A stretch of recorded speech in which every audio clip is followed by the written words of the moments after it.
Hi friends, ಎಲ್ರಿಗೂ ನಮಸ್ಕಾರ. ಕನ್ನಡದಲ್ಲಿ ಆಂಡ್ರಾಯ್ಡ್ ಡೆವಲಪ್ಮೆಂಟ್ ಸೀರೀಸ್ ಆಫ್ ವಿಡಿಯೋಸ್ಗೆ ನಿಮಗೆ ಸ್ವಾಗತ.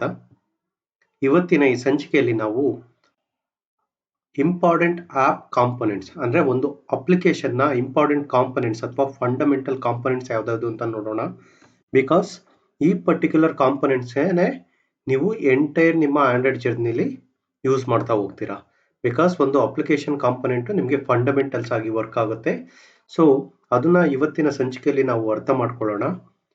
ನಿಮಗೆಲ್ಲ ಗೊತ್ತಿರೋ ಹಾಗೆ ಈ ಸೀರೀಸ್ ಆಫ್ ವಿಡಿಯೋದಲ್ಲಿ ನಾವು ಕಂಪ್ಲೀಟ್ ಆಂಡ್ರಾಯ್ಡ್ ಅಪ್ಲಿಕೇಶನ್ ಬೇಸಿಕ್ಸ್ ಇಂದ ಹಿಡಿದು ನಾವು ಒಂದು complete full fledge Android application ಹೇಗೆ ಡೆವಲಪ್ ಮಾಡೋದು, ಹೇಗೆ ಪಬ್ಲಿಷ್ ಮಾಡೋದು ಅಂತ ಈಚ್ ಅಂಡ್ ಎವ್ರಿ ಟಾಪಿಕ್ ನ ಸಪರೇಟ್ ವಿಡಿಯೋದಲ್ಲಿ ನೋಡ್ತಾ ಹೋಗೋಣ. ಸೊ ಇವತ್ತಿನ ಸಂಚಿಕೆ ಸ್ಟಾರ್ಟ್ ಮಾಡೋಣ ಫ್ರೆಂಡ್ಸ್. ನಿಮ್ಗೆಲ್ಲ ಗೊತ್ತಿರೋ ಹಾಗೆ ಯಾವುದೇ ಒಂದು ಫ್ರೇಮ್ ವರ್ಕ್ ತಗೊಂಡ್ರು ಅದರಲ್ಲಿ ಒಂದು ಫಂಡಮೆಂಟಲ್ಸ್ ಇರುತ್ತೆ. ಅದೇ ರೀತಿ ಈವನ್ ಆಂಡ್ರಾಯ್ಡ್ ಅಲ್ಲೂ ಕೂಡ ಸ್ವಲ್ಪ ಫಂಡಮೆಂಟಲ್ ಕಾನ್ಸೆಪ್ಟ್ಸ್ ಇದೆ. ಅದನ್ನ ಆಪ್ ಕಾಂಪೊನೆಂಟ್ಸ್ ಅಂತ ಕರೀತಾರೆ, ಅಥವಾ ಇದನ್ನ ಫಂಡಮೆಂಟಲ್ ಕಾಂಪೊನೆಂಟ್ಸ್ ಅಂತ ಕೂಡ ಹೇಳ್ಬಹುದು. ಸೊ ಇವತ್ತಿನ ಈ ಸಂಚಿಕೆಯಲ್ಲಿ ನಾವು ಈ ಆಂಡ್ರಾಯ್ಡ್ ಫಂಡಮೆಂಟಲ್ ಕಾಂಪೊನೆಂಟ್ಸ್ ನ ನೋಡೋಣ. As part of today session we will see the app components which are involved in Android app development. Okay, so moving on. So app component ಅಂದ್ರೆ ಏನು ಅಂತ ನೋಡೋಣ, ಅಥವಾ ಅಪ್ಲಿಕೇಶನ್ ಕಾಂಪೊನೆಂಟ್ಸ್ ಅಂದ್ರೆ ಏನು ಅಂತ ನೋಡೋಣ. App components are essential building blocks of Android app. ನಾನು ಮುಂಚೆನೆ ಹೇಳಿದ ಹಾಗೆ ಈ app components essential building blocks ಅಥವಾ ಬೇಸಿಕ್ ಬ್ಲಾಕ್ಸ್ ತರ ವರ್ಕ್ ಮಾಡುತ್ತೆ. ಓಕೆ, ಸೊ ನೆಕ್ಸ್ಟ್ ಪಾಯಿಂಟ್ ನೋಡೋದಾದ್ರೆ, each component is an entry point through which the system or user can enter to the app. Some components depends on other. So each component is an entry point through which system or user can enter to your app. So ಈ app component ಏನಿದೆಯಲ್ಲ ಅದನ್ನ use ಮಾಡಿಕೊಂಡು ಅಥವಾ ಅದು ಒಂದು entry point ಆಗಿ act ಆಗುತ್ತೆ. For example, ನಿಮ್ಮ ಅಪ್ಲಿಕೇಶನ್ ಐಕಾನ್ ಇರ್ಬೋದು. ನೀವು ಒಂದು ಅಪ್ಲಿಕೇಶನ್ ಡೌನ್ಲೋಡ್ ಮಾಡ್ತೀರಾ, ನೀವು ಅದನ್ನ ಓಪನ್ ಮಾಡಬೇಕು ಅಂದ್ರೆ ಏನ್ ಮಾಡ್ತೀರಾ, ಐಕಾನ್ ಮೇಲೆ ಕ್ಲಿಕ್ ಮಾಡ್ತೀರಾ. ಅಥವಾ ನೋಟಿಫಿಕೇಶನ್ ಬರುತ್ತೆ, ವಾಟ್ಸ್ಆಪ್ ಅಲ್ಲಿ ನೋಟಿಫಿಕೇಶನ್ ಬರುತ್ತೆ ಅಂತ ತಿಳ್ಕೊಳ್ಳಿ. ನೀವು ಆ ನೋಟಿಫಿಕೇಶನ್ ಕ್ಲಿಕ್ ಮಾಡಿದಾಗ ವಾಟ್ಸ್ಆಪ್ ಅಪ್ಲಿಕೇಶನ್ ಓಪನ್ ಆಗುತ್ತೆ, ಕರೆಕ್ಟ್ ಅಲ್ವಾ? ಅಥವಾ ಅಲ್ರಾಮ್ ಹೊಡಿತಿರುತ್ತೆ ಅಂತ ತಿಳ್ಕೊಳ್ಳಿ, ನಿಮ್ಗೆ ನೋಟಿಫಿಕೇಶನ್ ಬಾರಲ್ಲಿ ನೋಟಿಫಿಕೇಶನ್ ಬರುತ್ತೆ, ನೀವು ಅದನ್ನ ಕ್ಲಿಕ್ ಮಾಡಿದ್ರೆ ನಿಮ್ಮನ್ನ ಆ ಅಪ್ಲಿಕೇಶನ್ಗೆ ಕರ್ಕೊಂಡು ಹೋಗುತ್ತೆ.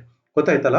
ಅದೇ ರೀತಿ ಒಂದು SMS ಬಂದ್ರೆ ನಿಮ್ಗೆ ನೋಟಿಫಿಕೇಶನ್ ಬರುತ್ತೆ, ಅದನ್ನ ಕ್ಲಿಕ್ ಮಾಡಿದ್ರೆ ನಿಮ್ಗೆ ಆ ಪರ್ಟಿಕ್ಯುಲರ್ ಅಪ್ಲಿಕೇಶನ್ಗೆ ತಗೊಂಡೋಗುತ್ತೆ. ಸೊ ಈ app component works as an entry point. ಅಂದ್ರೆ ಈ ಕಾಂಪೊನೆಂಟ್ಸ್ ಇಂದ ನೀವು ಅಪ್ಲಿಕೇಶನ್ ಒಳಗಡೆ ಹೋಗ್ಬಹುದು. Okay, so directly or indirectly ಅದನ್ನ ನೋಡೋಣ ಹೇಗೆ ಅಂತ. Some components depends on other. Okay, so there are different types of app component. ಅದನ್ನ ಸ್ವಲ್ಪ ಹೊತ್ತಲ್ಲೇನೆ ನೋಡೋಣ. ಸೊ ಒಂದು ಕಾಂಪೊನೆಂಟ್ ಇನ್ನೊಂದು ಕಾಂಪೊನೆಂಟ್ ಮೇಲೆ ಡಿಪೆಂಡೆಂಟ್ ಆಗಿರುತ್ತೆ. ಗೊತ್ತಾಯ್ತಲ್ಲ ಫ್ರೆಂಡ್ಸ್? ಈ ಆಪ್ ಕಾಂಪೊನೆಂಟ್ ಅಂದ್ರೆ ಎಸೆನ್ಷಿಯಲ್ ಬಿಲ್ಡಿಂಗ್ ಬ್ಲಾಕ್ಸ್. ನೀವು ಇದನ್ನ ಕ್ಲೀನ್ ಆಗಿ ಅರ್ಥ ಮಾಡ್ಕೊಂಡ್ರೆ ಈವನ್ ಆಂಡ್ರಾಯ್ಡ್ ಅಪ್ಲಿಕೇಶನ್ ನಿಮ್ಗೆ ತುಂಬಾ ಈಸಿ ಆಗುತ್ತೆ. Okay, so coming to types of app component ಅಥವಾ application components. There are 4 different types of app component. 4 different ವಿಧಗಳಿದೆ. ಅದ್ಯಾವ್ದಾವ್ದಂದ್ರೆ ಆಕ್ಟಿವಿಟೀಸ್ ಅಂತ ಹೇಳ್ಬೋದು, ಸೆಕೆಂಡ್ ಒನ್ ಸರ್ವಿಸಸ್, ಮೂರನೇದು ಬ್ರಾಡ್ಕಾಸ್ಟ್ ರಿಸೀವರ್, ನಾಲ್ಕನೇದು content provider. There are 4 different types of app component. The first one is activities, second one is services, third one is broadcast receiver, and the fourth one is content provider. So ಈ 4 ವಿಧ ಏನಿದೆ app component, so ನಿಮ್ಮ entire application ಯಾರೇ develop ಮಾಡಿರ್ಲಿ, ಯಾವುದೇ ಒಂದು application ಇರ್ಲಿದ್ರು ಕೂಡ entire fundamentals ಈ 4 component ಮೇಲೆನೆ ಬಿಲ್ಡ್ ಆಗಿರುತ್ತೆ, ಅಥವಾ ಎಂಟೈರ್ ಅಪ್ಲಿಕೇಶನ್ ಈ 4 ಕಾಂಪೊನೆಂಟ್ ಮೇಲೆನೆ ಬಿಲ್ಡ್ ಆಗಿರುತ್ತೆ. ಓಕೆ, ಸೊ ಇದನ್ನ ನಿಮ್ಗೆ ಈವನ್ ಇಂಟರ್ವ್ಯೂ ಅಲ್ಲಿ ಕೂಡ ಕೇಳ್ಬೋದು. Interview perspective is fine, but ನೀವು ಈ 4 ಕಾಂಪೊನೆಂಟ್ ಈಸಿ ವರ್ಡ್ಸ್ ಅಲ್ಲಿ ತಿಳ್ಕೊಂಡ್ರೆ ನಿಮ್ಗೆ ಈಸಿಯಾಗಿ ಗೊತ್ತಾಗುತ್ತೆ what exactly it is all about. Okay, so ಬನ್ನಿ ನಾವು ಈಗ ಈಚ್ ಅಂಡ್ ಎವ್ರಿ ಕಾಂಪೊನೆಂಟ್ ನ ಇಂಡಿವಿಜುವಲ್ ಆಗಿ ನೋಡ್ತಾ ಹೋಗೋಣ. So the first one is activities. Activities ಅಂದ್ರೆ ಏನಂತ ನೋಡೋಣ. An activity is an entry point for an interacting with the user. Point for interacting with the user ಅಂದ್ರೆ ಇದೊಂದು ಎಂಟ್ರಿ ಪಾಯಿಂಟ್, ಸೋ ದಟ್ ನಿಮ್ಗೆ ಒಂದು ಯೂಸರ್ ಇಂಟರ್ಫೇಸ್ ಬರುತ್ತೆ, ಅಂದ್ರೆ ಒಂದು ಸ್ಕ್ರೀನ್ ಬರುತ್ತೆ, so that user can interact with that particular screen. ಗೊತ್ತಾಯ್ತಲ್ಲ? Activities is an entry point for interacting with the user. The second point, it represent a single screen with an user interface. ನಾನು ನಿಮ್ಗೆ ಮುಂಚೆನೆ ಹೇಳಿದಾಗೆ activity ಅಂದ್ರೆ ಏನು, ಒಂದು screen where user can interact with the app. For example, ನೀವು WhatsApp application open ಮಾಡಿದ್ರೆ ನಿಮಗೆ ಬೈ ಡಿಫಾಲ್ಟ್ ನೀವು ನಿಮ್ಮ ಫ್ರೆಂಡ್ಸ್ ಯಾರ್ಯಾರು ಇರುತ್ತೋ ಆ ಲಿಸ್ಟ್ ಬರುತ್ತೆ. ರೀಸೆಂಟ್ ಆಗಿ ಯಾರು ಚಾಟ್ ಮಾಡಿರ್ತಾರೋ ಅವ್ರದ್ದು ಫಸ್ಟ್ ಬಂದಿರುತ್ತೆ. ಕರೆಕ್ಟ್ ಅಲ್ವಾ? ಲಿಸ್ಟ್ ಬರುತ್ತೆ ಒಂದ್ರ ಕೆಳಗಡೆ ಒಂದು, ರೈಟ್?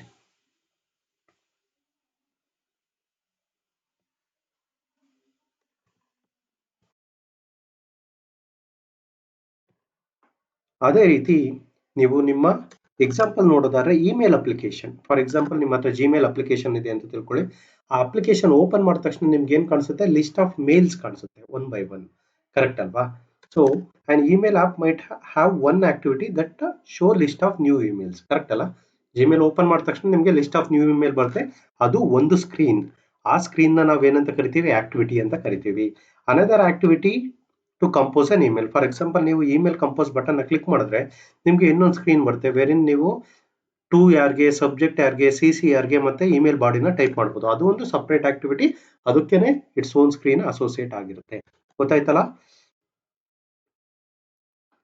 ಸೊ ಈ ಆಕ್ಟಿವಿಟೀಸ್ ಟೂ ಡಿಫ್ರೆಂಟ್ ಸ್ಕ್ರೀನ್. ಒಂದು ಬೈ ಡಿಫಾಲ್ಟ್ ನಿಮಗೆ ಸ್ಕ್ರೀನ್ ಕಾಣಿಸುತ್ತೆ, ಇನ್ನೊಂದು ನೀವು ಇಮೇಲ್ ಕಂಪೋಸ್ ಮಾಡ್ಬೋದು. ಇದೆರಡು ಟೂ ಡಿಫ್ರೆಂಟ್ ಆಕ್ಟಿವಿಟೀಸ್, ಬಟ್ ಇದು ಕೋರಿಲೇಟ್ ಆಗಿರುತ್ತೆ ಬೇಸ್ಡ್ ಆನ್ ದ ಈವೆಂಟ್ಸ್. ಅದನ್ನ ಮುಂದಿನ ದಿನಗಳಲ್ಲಿ ಕಂಪ್ಲೀಟ್ ಆಗಿ ನೋಡೋಣ.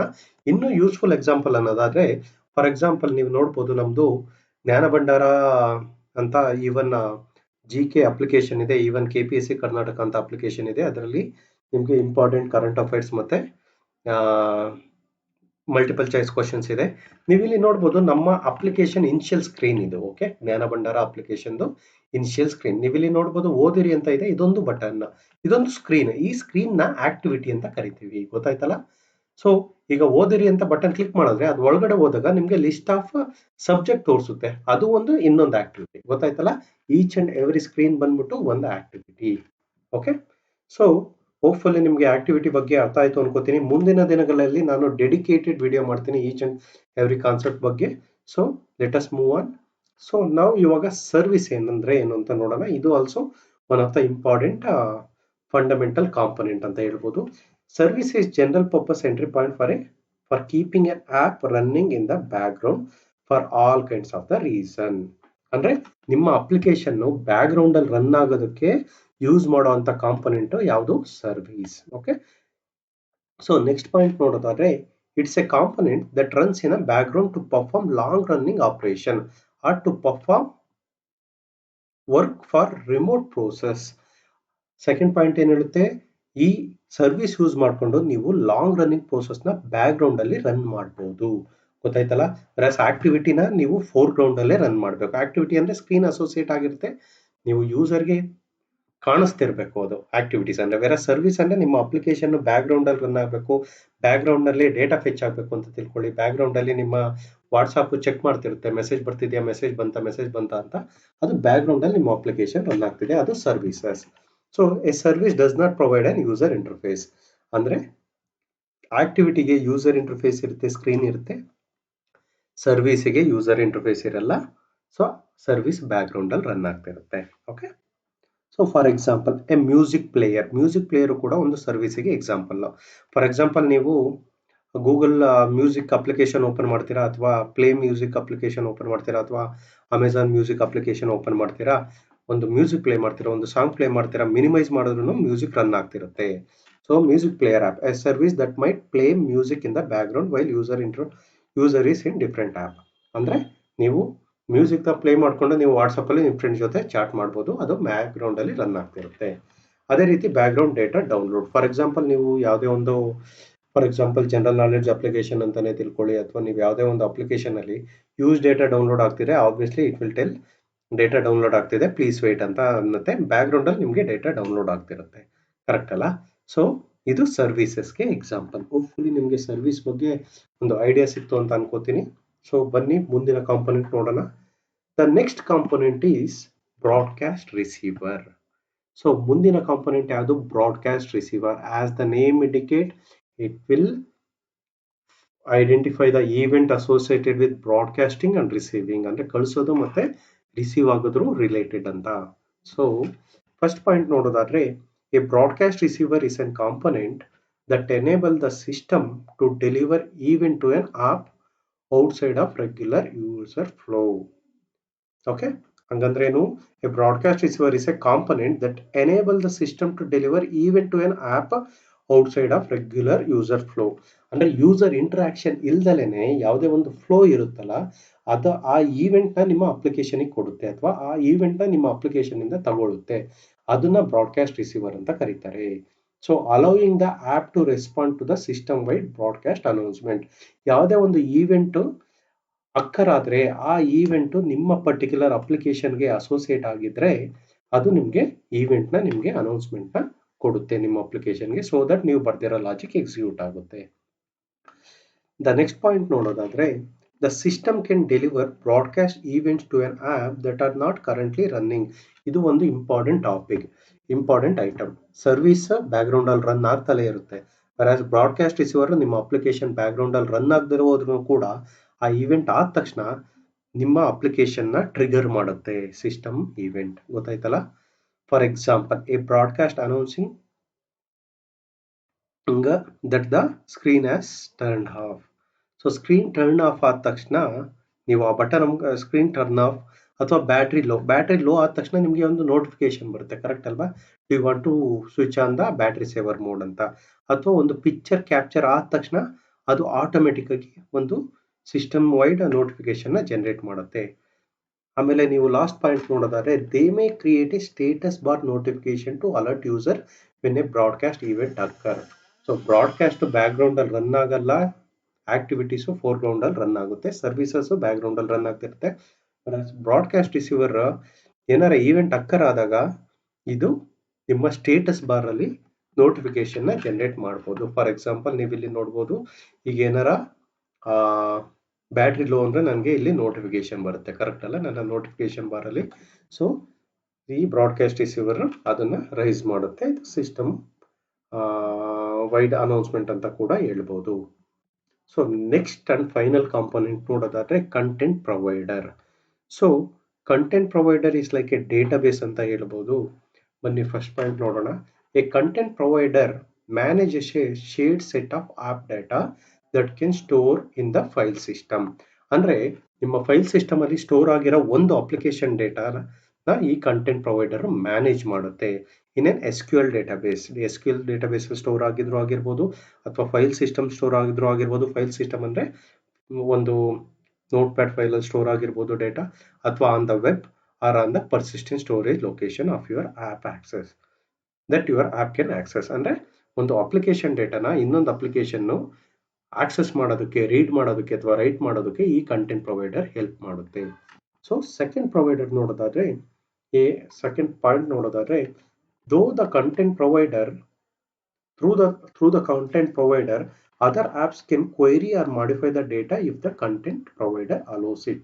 ಅಂದ್ರೆ ಕಂಟೆಂಟ್ ಪ್ರೊವೈಡರ್ ಯೂಸ್ ಮಾಡಿಕೊಂಡು ಒಂದು ಆಪ್ ಇನ್ನೊಂದು ಅಪ್ಲಿಕೇಶನ್ ಡೇಟಾನ ಆಕ್ಸೆಸ್ ಮಾಡಬಹುದು, ರೀಡ್ ಅಥವಾ ರೈಟ್ ಮಾಡಬಹುದು. ದ ನೆಕ್ಸ್ಟ್ ಪಾಯಿಂಟ್ ನೋಡೋದಾದ್ರೆ, the system can deliver broadcast event to the app that are not currently running. So I guess this the previous slide point. But content provider ಅಂದ್ರೇನು? Content provider is nothing but it will provide ಒಂದು application ಡೇಟಾನ ಇನ್ನೊಂದು ಅಪ್ಲಿಕೇಶನ್ಗೆ provide ಮಾಡೋದಕ್ಕೆ help ಮಾಡುತ್ತೆ, ಅಂದ್ರೆ access ಮಾಡೋದಕ್ಕೆ help ಮಾಡುತ್ತೆ.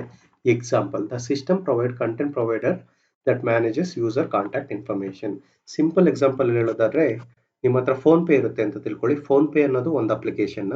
Contacts, ನಿಮ್ಮ ಕಾಂಟ್ಯಾಕ್ಟ್ ಸೇವ್ ಮಾಡೋದಕ್ಕೆ ನೀವು ಕಾಂಟ್ಯಾಕ್ಟ್ಸ್ ಯೂಸ್ ಮಾಡ್ತೀರಾ. ಕರೆಕ್ಟ್ ಅಲ್ವಾ? Contact application. ಅದರಲ್ಲಿ ನೀವು ಎಲ್ಲ ನಿಮ್ಮ contacts, friends, family members contact information store ಮಾಡ್ತೀರಾ.